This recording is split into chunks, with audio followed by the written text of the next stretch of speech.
Wimbledon, where tennis is tradition, the outfits are crisp, and the watch spotting elite. This year has delivered some seriously impressive horological moments, not just on the court. Whether it's a Megaflex Rolex or a micro brand curveball, Wimbledon 2025 has been full of surprises. And so here are a couple of watches that I wanted to react to and share with you that were seen on the wrist of celebrities at Wimbledon. And weirdly enough, I went to Wimbledon twice this year. So extremely grateful for that. I've only been once before, which was 5 years ago. Managed to watch some semi-finals, which was great. You can tell I'm not much into tennis, but I'll tell you what, it was a great day out and I would recommend it to any of you out there. Here's some pictures, by the way. Is your boy looking good or is your boy looking good? Let me know in the comments. Before I do get into it, the new viewers must be thinking, what the hell have they clicked on? I'm Jag from Jag's Watches. I post 3 times a week, and if you're into watch-related content, please do consider subscribing. Let's get into the watches. So first we have Eddie Redmayne with... Now, firstly, let's talk about him. He's a man that can definitely dress well, and he's wearing the Omega Aquaterra shades. Now, this is a red dial version of the watch, and I just want to mention the Aquaterra because I haven't really talked about this watch on the channel. I think it's seriously underrated. I think it's a beautiful watch that Omega have to offer. However, it is overpriced in my opinion. I think they rate this watch a little bit too much. Why it's priced that where it is, I have no idea. But it's got a beautiful sunbrush dial, lovely case shape, and of course, all the Omega master chronometer goodness underneath with the 150 meters water resistance, magnetic resistance. It looks good. It's a solid looking watch. No doubt he's got paid to wear this watch. Is it the dial variation I would go for? Definitely not. But it's probably the 100th watch in his watch collection. So you may as well have a couple of outlandish watches. Definitely a summer wristwatch. Let me know in the comments if you're a fan of this one. This brings me on to David Beckham now. He was seen wearing a custom Tudor Black Bay Chrono, which was apparently gifted to him by Tudor for his 50th birthday. No doubt he was paid loads of money for this watch. And it being bespoke, I think there's no better flex than wearing a one of one.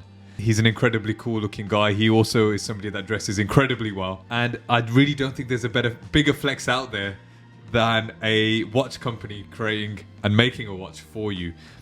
Do I like it though? That's another thing entirely. Now, hear me out. I've never been a huge fan of the Black Bay Chrono. I know they recently came out with a white dial version of this watch as well.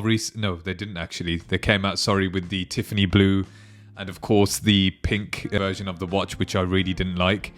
I really like this. I think it looks like some sort of onyx dial. I'm a huge fan of the dial. But is it just me or does this look like it is aftermarket in terms of the way the diamonds look on this watch? It doesn't look like these are factory diamonds. It looks like these diamonds have been set by some random jeweler. I don't know if I'm the only one that feels this way, but it had the potential to be a beautiful looking watch. I think a little bit too blingy. The dial is beautiful though, I've got to say. The sort of steel with that black onyx looks unbelievable. Black stone, whatever it is a great combination. But the diamonds, not for me. Let me know in the comments if you agree with me on that one. But I'm a little bit jealous he's got a one of one though. Not many people can say that. Now, Chris O'Dowd, God knows, a Saw Hybrid Swiss smartwatch. An unexpected entry, I would say, with a smartwatch. Think of it as a G-Shock that studied abroad in Switzerland and came back posh. This is what this watch basically is. It's got smart features under the hood, but with a sleek, minimal design. It's not mechanical, but hey, even watch nerds can appreciate a decent design and daily wearability. It's a practical watch. It is what it is. Neither here or there. Moving on to the 4th watch, Andrei Rublev with the Vanguard Orb. For me, this is straight up mechanical art. A little bit odd, a little bit weird looking, but I like it. The orb is sculptural, futuristic, and a little bit wild. Very unique. Seeing a tennis pro opt for an independent brand like Vanguard is a breath of fresh air in the horological world. 10 out of 10 for boldness on this one, but not my taste. Now, Simu Liu, if I've said that correctly, brought out a big, bold Rolex Day-Date 40 in all of its presidential glory.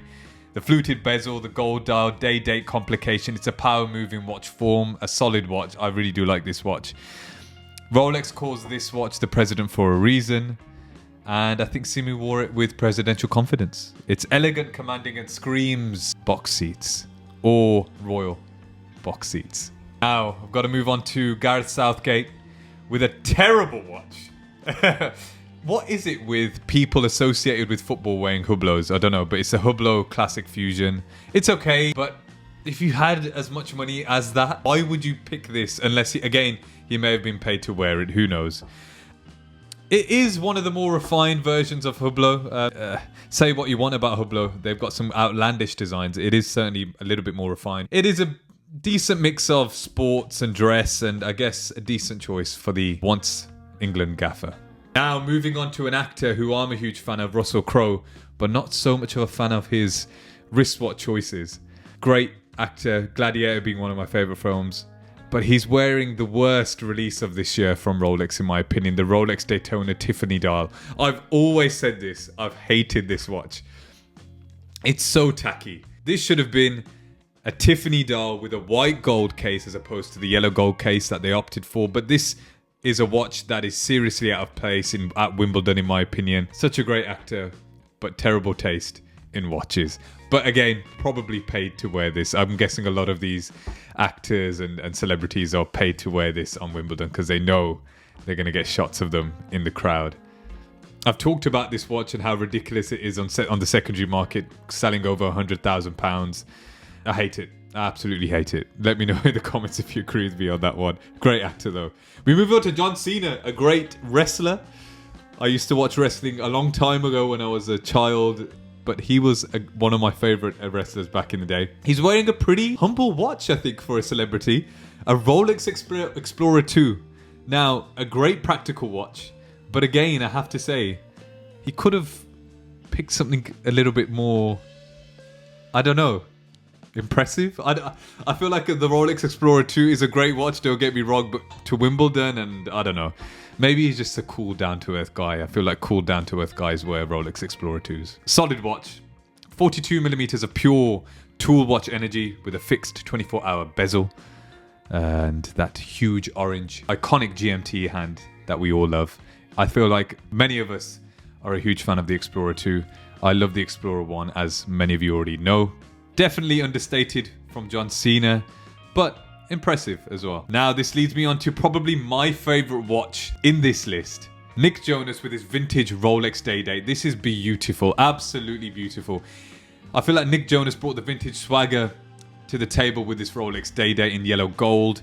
Classic, timeless and effortlessly cool. This one looks like it's from the 1980s, I may be wrong. From what I understand, Nick has a very impressive Rolex collection, but I like that he's kept it clean and classic here. This is a beautiful dress watch, and I feel like that's what you should be wearing to Wimbledon after all. So this is my favorite. Let me know if you're a fan of this watch in the comments down below.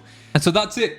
Those are 9 watches that I feel like deserve to be in this video. Some are terrible, some rare Tudors, one of ones, some very terrible Daytona choices. Russell Crowe, please don't wear that again. But I think it's been an incredible Wimbledon tournament, but not only on the court, but on the wrists of many of the celebrities that have been sitting in the crowd. And hey, just if you wanted to know what I was wearing my No Time to Die Seamaster, my favourite Mile watch, in the stands as well.